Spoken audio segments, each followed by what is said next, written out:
você consiga passar isso para tudo. Tá bom? São alguns espaços aí, algumas cadeiras desocupadas. Caso queiram, podem ocupá-las, tá? As pessoas que estão em pé. Bom dia a todos. Agradeço pela oportunidade, né? O Fernando sempre me apoiou bastante nessa atividade. E como foi falado no currículo aí, eu trabalhei durante 7 anos na JAS, Machado, lá na unidade Otávio Lage. Durante esse período eu tive a oportunidade de trabalhar na área da liderança. E assim, sempre gostei muito de trabalhar com pessoas. E graças a Deus sempre tive uma boa habilidade para lidar com as pessoas.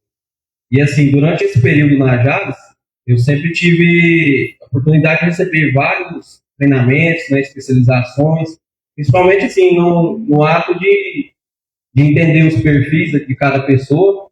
E depois desses 7 anos eu tive a oportunidade de ir lá para a Seringueira Tocantins, lá em Palmeirópolis, trabalhar com o pessoal dos Radar. E quando eu cheguei, eu fui entendendo um pouco da atividade em si, né?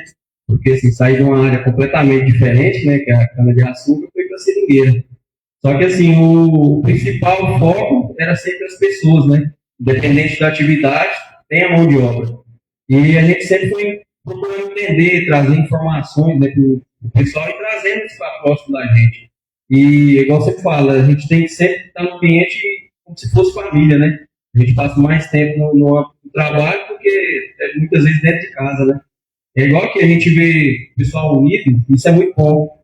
Igual assim, a própria está conseguindo trazer mais proximidade com os produtores, né? E vai ganhando força e lutando pela cultura que é difícil, né? A gente vê aí questão de preço, mão de obra, então tudo isso aí vai dando uma complicada durante o período de trabalho, né? E assim, a questão da gestão e liderança é um assunto muito importante, porque sem gestão, dificilmente você vai ter liderança, né? Porque se o ambiente tiver um caos, fica complicado de trabalhar. Então, assim, muitas vezes eu vejo empresas, o ambiente está meio bagunçado, aí traz uma pessoa que talvez não tenha experiência, muitos líderes se perdem por isso, e automaticamente a equipe, né? Porque a equipe ela é o espelho do líder.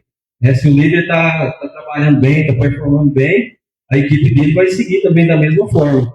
Então, assim, o sistema que a gente trabalha, igual o José estava conversando sobre o assunto antes, não é que o nosso jeito de trabalhar seja o certo, né? Cada agricultor trabalha da sua maneira. Então, cada um tem um resultado que busca da sua forma de trabalhar. Então, a ideia hoje é trazer experiência, né? Um pouco do que a gente faz, que dá certo, e trazer para vocês, para tentar agregar um pouco em cada um. Então, assim, eu sempre, avaliando as áreas, eu sempre começo pela parte de reconhecimento da área. Por quê? Porque hoje, igual a gente trabalha com as tarefas, né?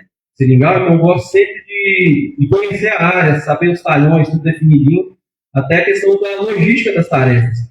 A questão de quantidade de linhas por sangrador, isso é muito importante, porque um exemplo, talvez a gente pegue um talhão aí e o sangrador tem lá uma tarefa de 1.400 árvores, mas ele tem 60, 70 linhas para sangrar. E talvez isso aí ele não consiga fechar a tarefa dele, e aí ele vai começar a ficar chateado e muitas vezes não traz esse resultado. Então, a gente sempre, dentro dessa logística, alocar as tarefas de uma forma que fica fácil e ele consiga entregar o resultado que a gente quer dele. Porque não adianta a gente dar uma meta e ele não vai conseguir atingir.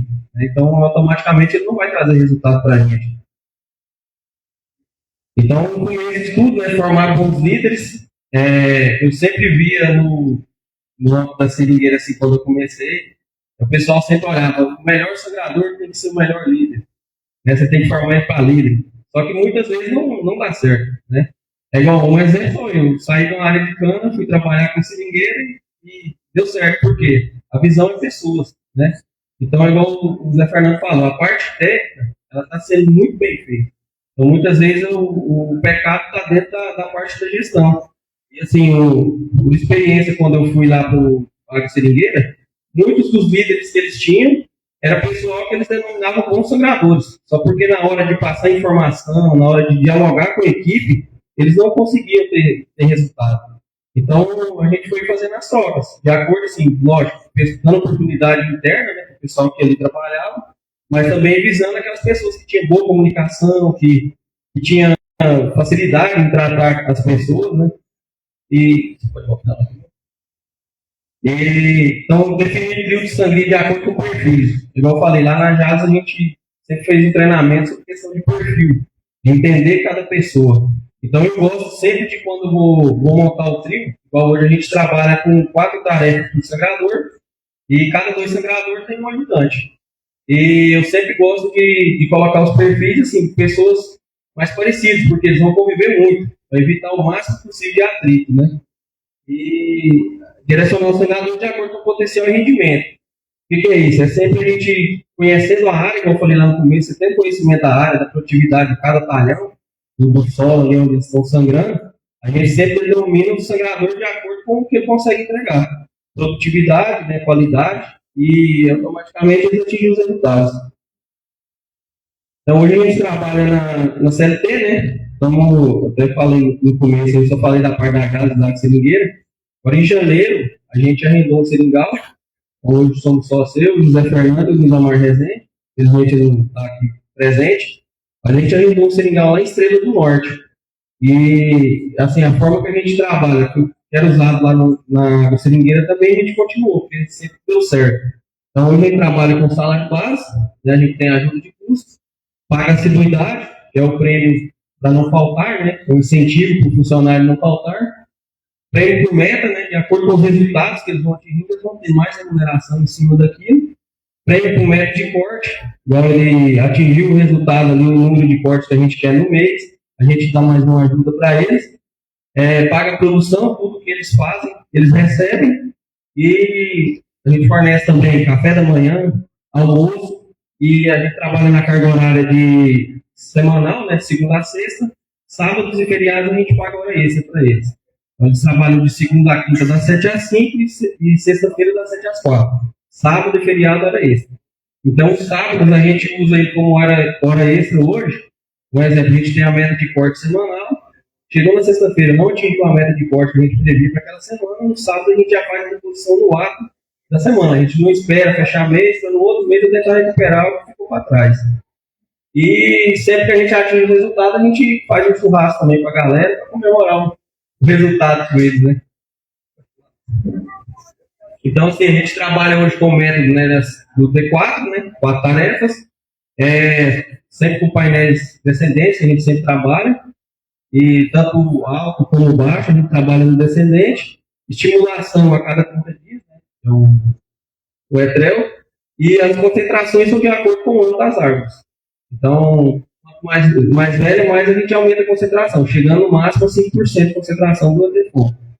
E outro método também é a questão de sangrar em períodos chuvosos.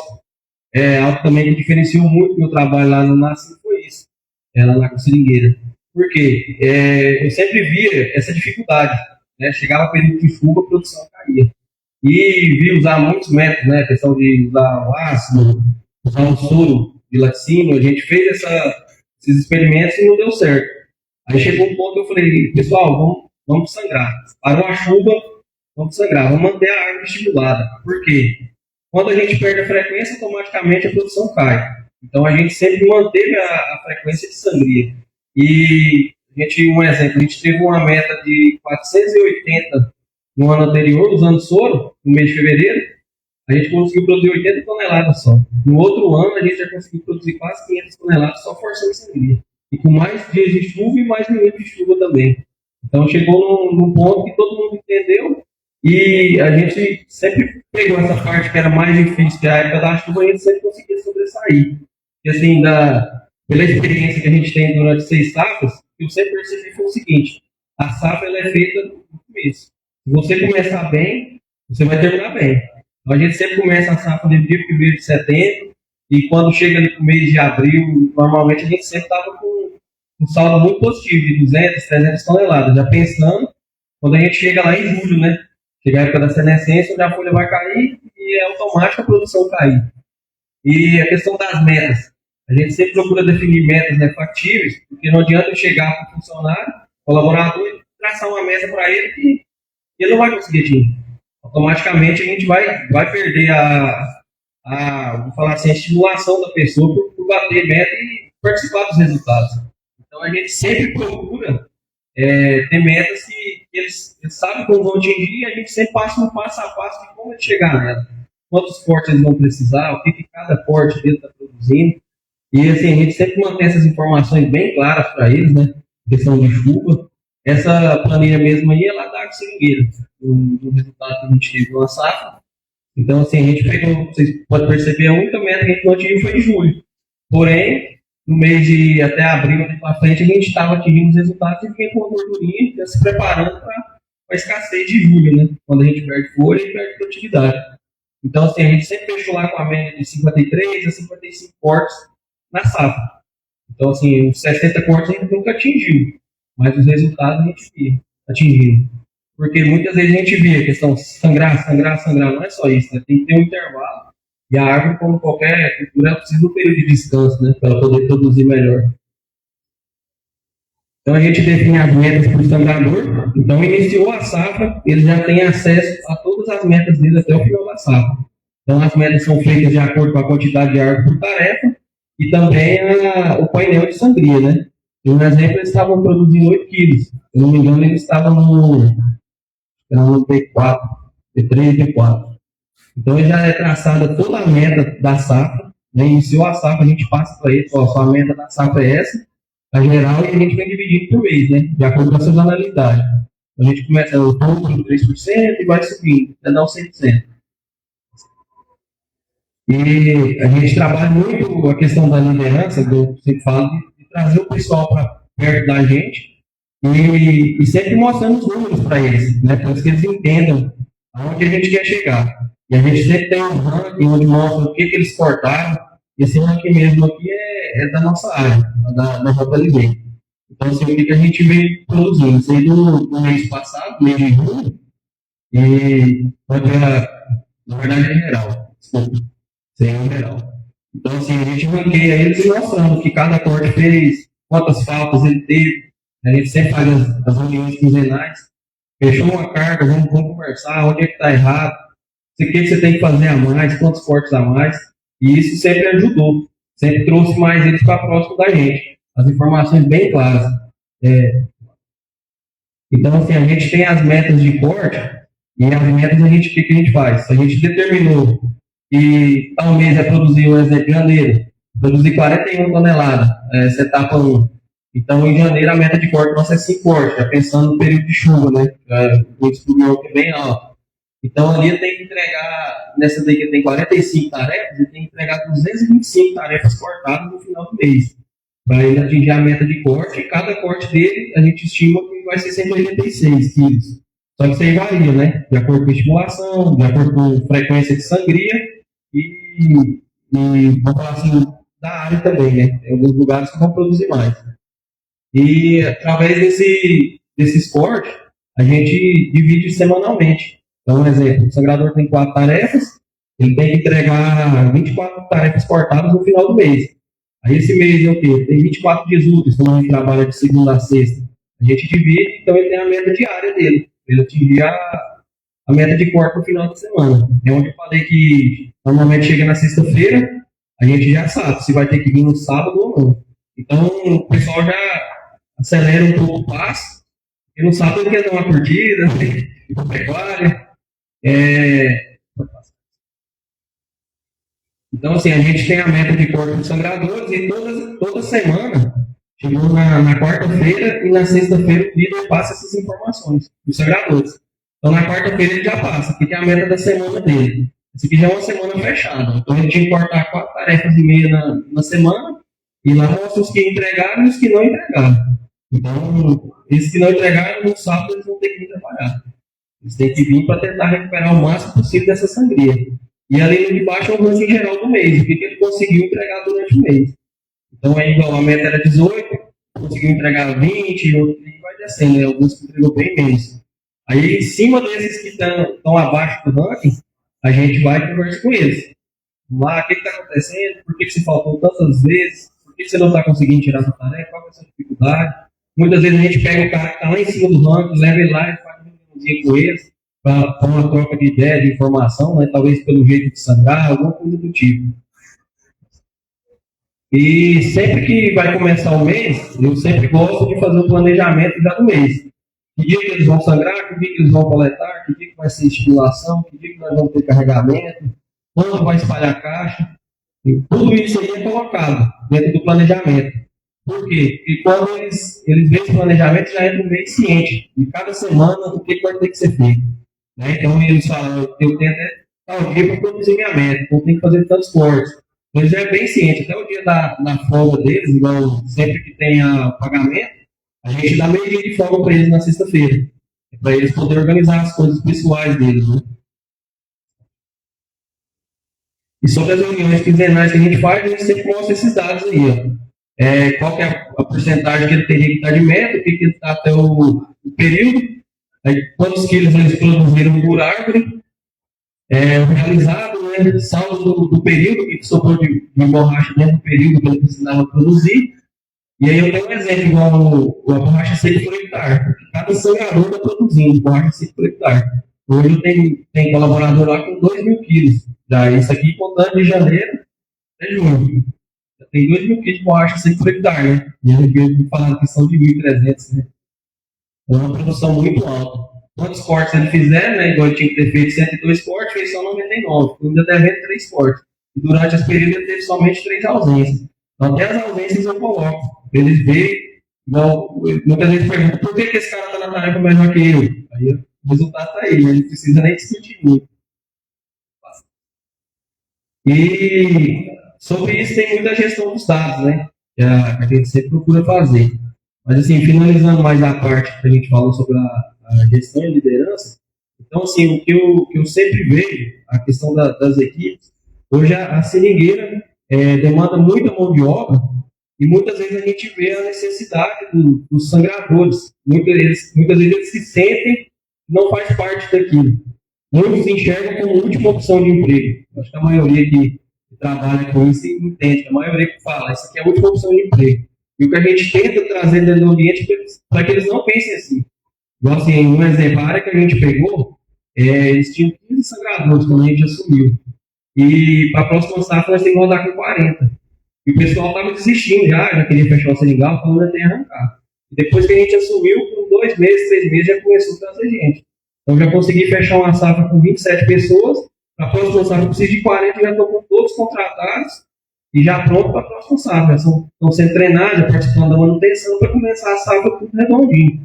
Só que assim, o trabalho diferencial que a gente fez foi isso, sempre trazer eles para próximo da gente, né? Valorizar tudo que eles fazem, igual a gente brincando sobre churrasco. Então sempre você faz um churrasco, você vê a alegria neles, né? De poder estar ali participando. Eles entendem que eles fazem parte do negócio, né? Eles não estão ali só para cortar e mandar borracha, que são só uma máquina para trabalhar. São pessoas que buscam, que têm sonhos, né? E a gente consegue favorecer esse sonho para eles, né? Eles alcançar o resultado que eles querem. Porque do mesmo jeito que a gente tem metas na vida, eles também têm. Quando você traz isso para eles, automaticamente você ganha, pessoal. Aí o resultado não tem como ser outro, é bem positivo. E a questão do sistema da auxílio de gestão, hoje a gente usa o sistema do André Luiz, ele até trabalha com Câmbio, e ele tem um sistema muito bom que ele desenvolveu em cima da atividade. Então, quando eu trabalhava lá na seringueira, ele já tinha um sistema lá, e eu fui ajudando muito ele na questão da melhoria desse sistema, para ele funcionar cada vez mais de acordo com o que o campo precisava, porque ele fez olhando de cima do escritório, né, do que ele entendia, do que as pessoas falavam para ele. Então, acaba que a gente conseguiu ir alinhando, e hoje ele fornece muitas informações. Os registros, você consegue fazer registro de avaliação e pontuação, né? Você vai com o tablet para o campo, entrega para o líder, ele consegue avaliar e é automático. Ele só coloca os milímetros de cada medição e ela faz o cálculo certinho e já dá o resultado da pontuação dele. Ele lança carregamento, chuva, coleta, você consegue fazer controle defensivo, as estimativas, consegue lançar etrelo, recebimento, né, tudo que você vai receber de nota que você vendeu, ele consegue ter também a sangria, parte de secamento, painel e venda. Então ele consegue dar um cálculo bem preciso para a gente do que está custando cada quilo produzido. E através disso ele gera os relatórios, né, sobre a chuva, corte, custo de produção, estimativa de produção, produção por sangrador, produção versus estimativa e também arranque de produção. Aquele ranking que eu mostrei ali é através desse sistema. E ele também tem a parte da gestão financeira, ele também atende. E assim, uma coisa que eu sempre pedi, eu achava muito interessante lá na Jales, quando a gente sempre fechava um talhão de colheita, a gente conseguia ver dentro daquele talhão o que ele conseguiu produzir, né? Se foi rentável ou não, se teria que fazer uma reforma, alguma coisa do tipo. Da mesma forma, eu pedi para ele, para a gente dividir por talhão, por etapa, para saber todos os gastos que a gente lança ali e se o que está sendo gasto está sendo retornado, se está valendo a pena ou não. Esse é um relatório que ele gera, né? Todas as despesas, já por discriminar tudo por item, né? Então, que gasta com escritório, com PI, com financiamento, folha de pagamento, tudo isso que ele gera. E outro sistema também que me chamou muita atenção, eu conversei com o Ariel, a gente começou a implantar ele lá na seringueira e eles usavam mais na parte da soja, né? E a gente começou a adaptar para a seringueira. Na Fernanda Custódio mais, né? Sempre traz essas novidades para a gente e ajudou bastante. Igual eu comentei com eles. Normalmente a gente faz as avaliações de praga e acaba que pelos talhões ali, você dá uma olhada e fala assim, não, está infestado, não vai faz tudo. Né? Então, muitas vezes você está tentando fazer uma área tudo, enquanto tem outra área que necessita muito mais da aplicação do que aquela que você está fazendo. E a gente viu que gastava muito, né? Que é 30% hoje, né, do custo, né, Fernando? Com pulverização, né? Então, se você for olhar, você reduz bastante. O que a gente conseguiu ver? Pela divisão por talhão, você consegue ver aonde cada controlador de praga está passando, os pontos que está sendo coletado, né? Ver os pontos onde ele foi. Você consegue ter ali por onde está tendo maior infestação, de que lado que ela está entrando. Eu tenho um exemplo, você pega pelo mapa de calor, você pega pelo mapa de calor, naquela terceira imagem lá, você vê a parte que está mais afetada é aquela. Então, normalmente a gente já entra com a pulverização ali. E a gente, em vez de fazer área total, a gente vai realmente onde tem necessidade. Então, a gente conseguiu utilizar bastante isso aí. Já os tratores, um exemplo, cada linha que o trator passa, você consegue medir e te dá o que o cara realmente trabalhou. Igual lá, a gente fazia pulverização durante a noite. Então, não teria como ficar o tempo inteiro vigiando a pessoa, né? Então, você parar o trator ali, ligar o pulverizador e deixar o limpo rodar, no final do turno você acha que ele fez tudo. Então, isso aqui consegue mapear e mostrar isso para ele. Então, a questão dos produtos a serem utilizados, quantos hectares foram aplicados, fica o histórico por talhão, o que foi aplicado naquele talhão, quantas vezes ele foi pulverizado. Então, todos esses relatórios a gente consegue trazer para a gente. Tem mais um pouco a questão dos relatórios que eles geram, né? Isso. E além da gente tem um exemplo do caminhamento que é feito pelo controlador, né? Os pontos que foi colhido a amostra de praga. E ali na outra imagem onde o trator anda, aquelas linhas ali são demarcações. Cada trator tem uma cor diferente. Vai ficar bem nítido onde ele passou. E é isso aí, pessoal. Muito obrigado pela atenção. Obrigado, Fernando, pela confiança. E assim, a gente está entrando no mercado, né? É uma empresa recente, mas a gente sempre está trabalhando aí na parte de gestão, de arrendamento, parte técnica, né, do Zé Fernando, do Dalmar também, que faz parte aí da empresa. Então, qualquer coisa que precisar, pode estar entrando em contato com a gente. Né? Mas muito obrigado, pessoal, pela atenção.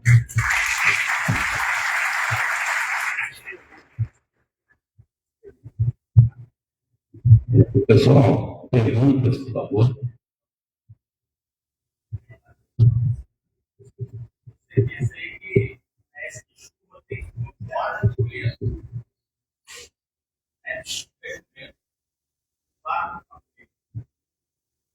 Isso. Na época da chuva, normalmente, assim, antigamente tinha assim, uma cultura que não podia se perder, né? Então, assim, eu não vou cortar porque eu vou perder. E até o próprio sangrador tem isso. Então, assim, foi um trabalho que foi até um pouco dificultoso na cabeça deles. Então, assim, o que a gente sempre faz? Está chovendo, ele não está na tarefa, mas estiou, independente se você está cortando e está escorrendo fora, ele continua, mesmo que está perdendo. Mas por quê? Visando a estimulação da árvore, né? Porque ela não vai perder a frequência de sangria. Então, a partir do primeiro momento que você sangra, já depois que já não tem chuva, você vê a produtividade vai lá em cima. Eu peguei exemplos, na época foi difícil colocar na cabeça do sangrador, eu peguei 2 áreas e fiz um exemplo, né? Peguei um rapaz que até de uma área inferior, a meta dele era 6 kg por largo, com um que era 8 kg. O de 6 kg ele seguiu tudo que eu pedi para ele, no final ele entregou mais do que tinha a área mais produtiva. Porque o outro era resistente a isso, ele não queria sangrar e ficar longo. Para que eu vou sangrar se eu vou perder? Mas você quer sair de casa, você vai ficar sentado aqui, o que você está ganhando? Você ganha produção.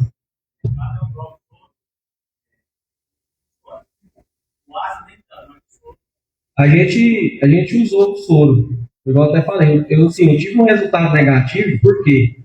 Porque quando formava uma nuvem, a galera saía correndo, catava as bombinhas e já ia acabar que nem chovia. Aí muitas vezes eu perdi meio dia, vamos falar assim, de trabalho ali em cima disso, porque eles estavam focados mais no soro do que propriamente sangrar. E acabava que a gente perdia muito na sequência de corte. Eu entrei no mês de fevereiro, que normalmente é o mais chuvoso no Tocantins, a gente fechava com ele de 2 cortes. Depois que a gente passou a forçar a sangue, a gente fechava com 4 mil, muitas vezes até atingir a meta de corte. Consequentemente, a gente tinha muito resultado, com chuva de 500 milímetros por mês, para ter uma noção. Desculpa, gente. Assunto técnico, aí eu tenho que falar. Mauro, é estranho você falar assim, não, mas choveu e parou de chover, às vezes até está escorrendo um pouquinho no painel ainda. Só às vezes tem uns que jogam água no painel para conduzir. Claro. O que acontece? Se você, normalmente a gente não sangrava. Então você já perdeu, com certeza. Você entendeu? Então você já tinha perdido. Agora não. Você pode acontecer de, às vezes, você sangrar e chover depois em cima de novo e você perder. Aí você fica bravo. Mas acho que uma das diferenças de você sangrar nesse período é que você mantém a frequência de sangue, que é fundamental para a produção. Sabe? Porque você não sangrou na chuva. Aí daí uma semana você vai fazer um D2 para repor sangria. E aí já não é a mesma coisa. Então você mantém a frequência de sangria, que é muito importante. Mas pelos números que o Peter apresentou, o resultado é excelente. Pode fazer que dá certo. Só um exemplo aqui, no mês dessa safra que a gente pegou lá da área onde a gente está com a rede, de janeiro a julho, a gente fechou com 1.143 milímetros de chuva. E você vê, tem sangrador com 2.000 quilos de borracha seca por hectare, produzindo. Borracha seca, né? Você pensou. Média mês dá em torno de alguns 4.500 quilos, 5.000 quilos de borracha. Já com água no mês.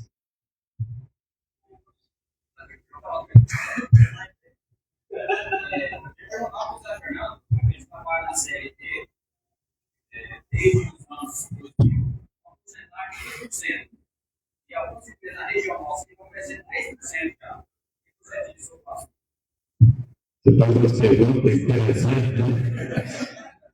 Não, isso aí é gestão, quer dizer, é tudo. Por isso que eu acabei de perguntar para o Vitor. Quanto que está produzindo em média cada sangrador? Eu vou sempre dar exemplo de São Paulo, que é o maior produtor. A média, eu tenho isso pelo IEA, a média de produção dos sangradores lá é 1.800, 2.000 quilos por sangrador mês. Nós estamos com 4.000.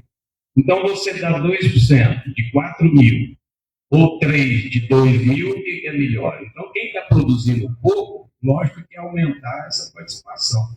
Mas quem produz realmente, os 2%, agora, vai dar 3%, isso depende do patrão, mas depende do plano de seringal.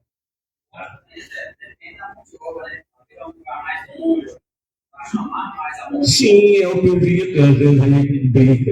Ele falou aqui o que nós damos café da manhã, almoço, carregou o caminhão da Coca-Cola, fechou a meta, churrasco, e ele é o churrasqueiro. Esses dias eu falei assim, não, eu estou precisando do café da manhã, vou dar um suco para a turma aqui. Pô, vou trabalhar de sangrador com vocês aí, cara, não mordomia danada. Mas é isso, são maneiras de puxar a turma do teu lado. Isso faz toda a diferença. Tá? É isso.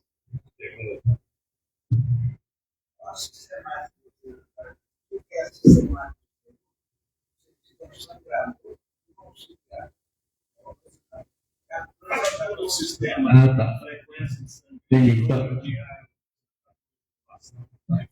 Então, a gente, quando a gente trabalha nesse sistema, cada sangrador tem 4 tarefas, né, por conta do sistema D4, a gente conseguir acompanhar o dia de descanso, né, de sangria, e cada 2 sangradores, ele tem vamos falar assim, um ajudante, que a gente fala, é um reserva, é o que auxilia ele, só que ele é fixo deles. Então, vamos dizer assim, tem 8 tarefas para cada 3 pessoas.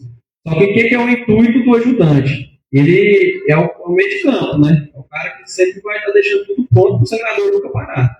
Então, dentro daquela programação que eu falei que eu gosto de fazer de coleta, eu consigo sempre iniciar uma coleta na segunda-feira, com os ajudantes coletando e o sangrador sempre cortando, né? E ele vai fazer o quê? Ele vai ir na época de reposição de sangria. Então, da forma que eu trabalho, eu sempre tenho uma semana vaga de coleta e estimulação, digamos assim, e o ajudante está ali para poder já realizar a reposição. Isso, aí ele recebe por fora. Então, um exemplo, hoje o sangrador recebe 2%, igual o amigo falou lá, a gente trabalha nesse sistema, recebe 2% pela produção, e o coletador está recebendo 0,75%, né, por quilo produzido. Só que ele recebe em cima de 2 sangradores, não só de um, né? Então, no final, o salário deles fica. A gente nunca coloca para ficar igual, por quê? Porque senão ele nunca vai querer virar sangrador. E o sangrador muitas vezes vai preferir virar ajudante, né? Porque a responsabilidade dele é muito grande, né? São de ter a sangria. E as tarefas a gente sempre faz de média de 1.350, 1.400, no máximo 1.500. Porque a gente tem que pensar também assim, quando você está no painel alto, o rendimento é 1, né? Quando a gente vai para o painel baixo, o rendimento é 1. Então, para a gente não precisar ficar mudando a logística toda safra, a gente sempre busca já meio que deixar igualado. Oi? Não, o sangrador não para. Pode acontecer de ele parar, um exemplo. Toda sexta-feira a gente faz um levantamento de estoque de borracha. O que nós temos? Quanto nós precisamos para mandar para a meta? Aí um exemplo, não, vamos embora sangrar mais uns dias para frente com todo mundo, depois vai para todo mundo e coleta.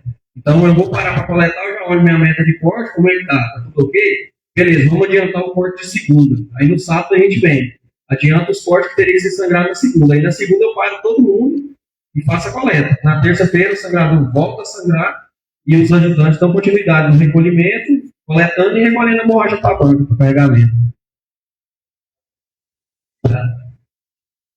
Uma pergunta?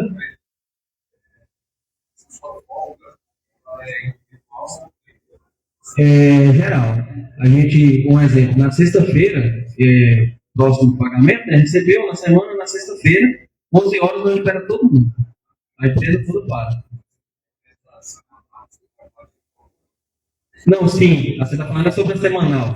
Ah, tá. Não, aí a gente dá a folga para o trio que bater. Isso, exatamente. Mas aí um exemplo, a gente tem muitas vezes um trio ali, somente um sangrador bateu, o outro não. A gente vai ter que para poder fazer a reposição dele, o outro está liberado. Aí o ajudante normalmente vem, a gente sempre põe eles para vir. E a maioria gosta também, né, para ganhar uma hora extra a mais, a gente sempre gosta. Mas a gente sempre faz isso. Então, e muitas vezes também, dependendo da época, igual um exemplo, não tem época de chuva, aí a gente não conta o corte do ajudante, conta só do sangrador, né? Porque senão também ele acomoda. Então, pode fazer um corte a mais para mim e eu posso ficar mais preocupado. Então a gente separa o corte do que o ajudante fez para ele. No final ele deu muito certo. A gente trabalha com 1.450, 1.400. Você fala assim de média? Média geral fica nessa média, então só 1.450 reais. Sim, tem, lógico, igual eu falei, tem por tarefa. 1.450 reais por tarefa. Então, assim, a gente tem tarefas que ultrapassam 1.500, dependendo da logística da tarefa do talhão, a gente coloca. Mas normalmente aí a outra tarefa dele, eu já coloco ela um pouco menos. Vou ter aquela média de 5.500 árvores, né? Às vezes, né? Tá mais fácil.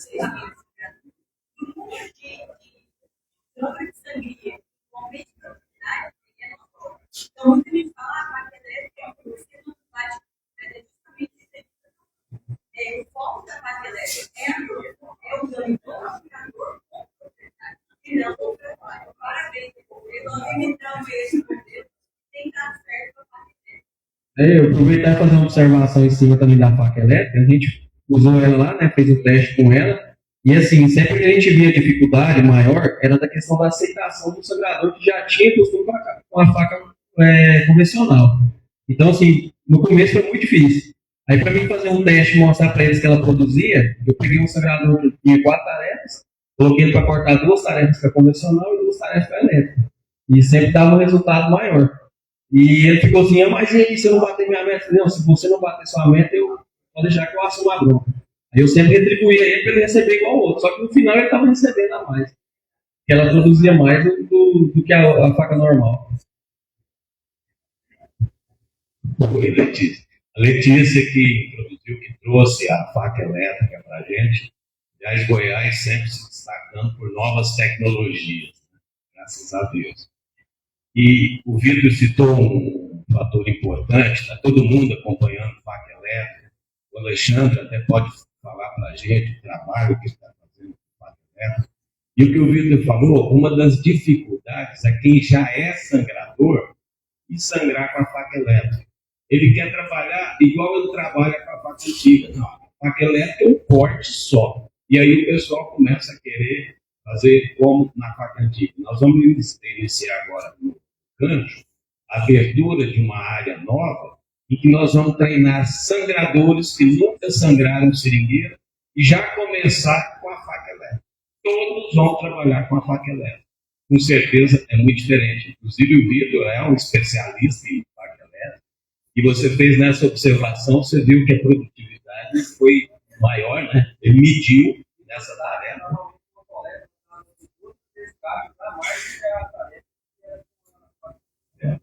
O que falta ainda é meio que costume da turma a trabalhar. E aqueles probleminhas de cabo, não sei o que pode falar, corrigiu.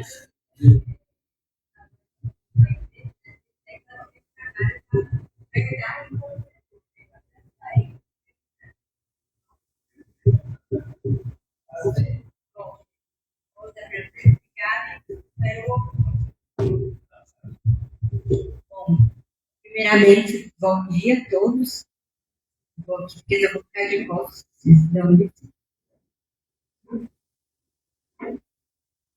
Tudo bem? Para mim é uma honra estar aqui com vocês, né? Obrigada, Zé Fernando, obrigada, Vitor, pela oportunidade. Mas eu queria aproveitar para deixar claro, né, e sempre com muita transparência, sobre os problemas que nós tivemos com o cabo, com o cabeçote, com o motor, né? Inclusive o Zé Fernando, Alexandre, foi quem participou, o Guilherme, foi quem participou com a gente desde o início, né, da faca. E eu acho que a gente está aqui para melhorar sempre, né? E o principal, melhorar ouvindo o setor. Então, hoje nós já melhoramos o cabo, né? Nós temos até tem algum, acho que não tem, o Roberto não está aqui, não.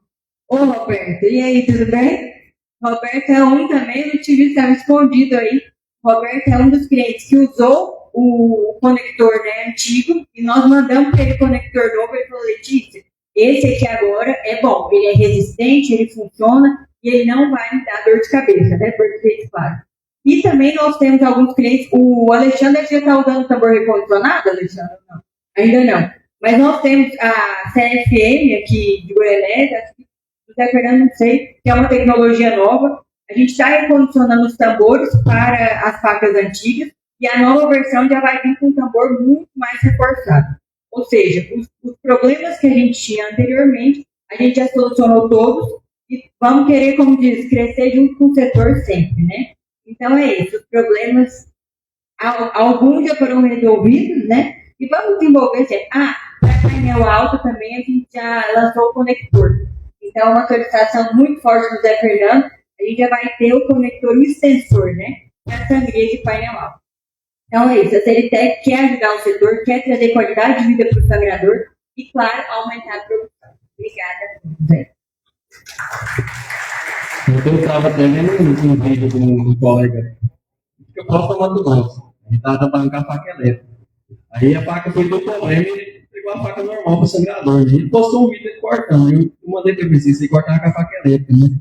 Ele, como é que você sabe? Ele só dá uma olhada na mão que ele leva, que a faca elétrica você já tem que acompanhar mais o painel, não é dando o soquinho que a gente fala na faca, né?